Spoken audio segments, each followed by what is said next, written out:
Well, we're seeing an increase in the use of these unmanned aerial vehicle systems by the Iranian regime. Just on Saturday, they published new videos of an underground bunker with these new drones and missiles. But I think it's important to look at the timing of the declassification of this, because we're talking about downings from 2021 and from 2018, according to the IDF. And I think it's interesting that this is happening on the eve of the signing of the renewed nuclear deal between Iran and global powers.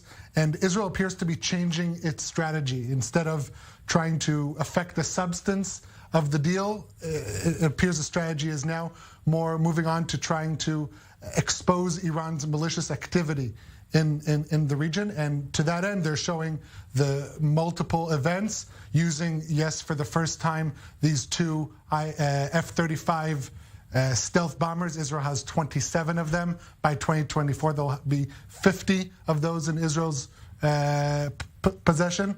But I think what's interesting is the timing and the fact that they're showing a string of events, as Israeli officials are calling this new application of drone systems by Iran throughout the region in Syria and Iraq as a pandemic. Right. And to that end, Israel is trying to expose it by this declassification. Emmanuel, let's talk about the timing, because we can assume that this information probably was already shared with the United States government, with the intelligence sources. We know other countries were involved. That could be Egypt, Jordan, even Saudi Arabia involved there. But in going public, it looks like Israel is resorting here more to public diplomacy to, as it appears, the Iran nuclear deal maybe be finalized. Yeah, and I think it's not only Israel; it's also, as you mentioned, probably the U.S. approved of making this information public, and it's also a message about Israel having this actual cooperation with the Sunni states of the Middle East against Iran, because there was some cooperation here. I think it's a message also towards Iran, not only to the countries negotiating in Vienna, because I think at this point, it's a done deal, and everybody realizes that this deal is not going to block Iran from its path to a nuclear weapon, but it's already preparing the post-Vienna talks era, where Israel will be cooperating very closely with the United States and with other U.S. allies in the region to counter Iran's misdeeds. All right. Now, of course, the Israeli Air Force reportedly busy also last night in the skies above Syria.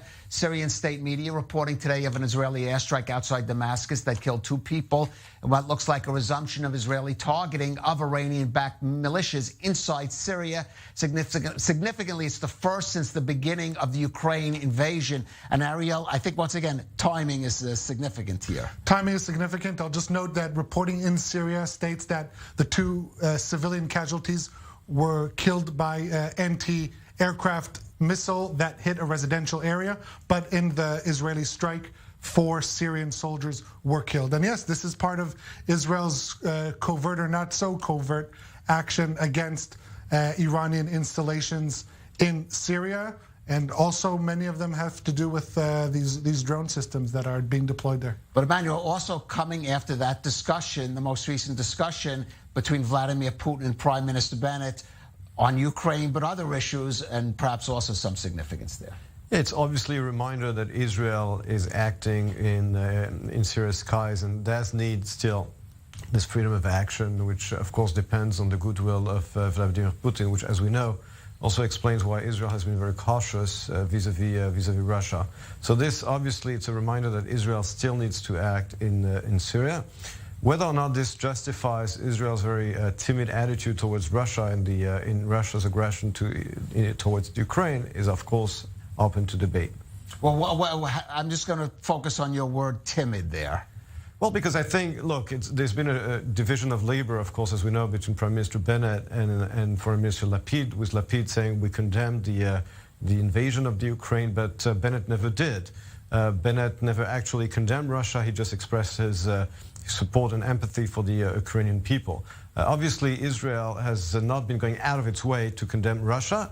The level of condemnation coming from Israel was definitely lower than the one you've heard from European countries. I mean, you hear almost every day European heads of governments and foreign ministers condemning Russia very clearly all the time.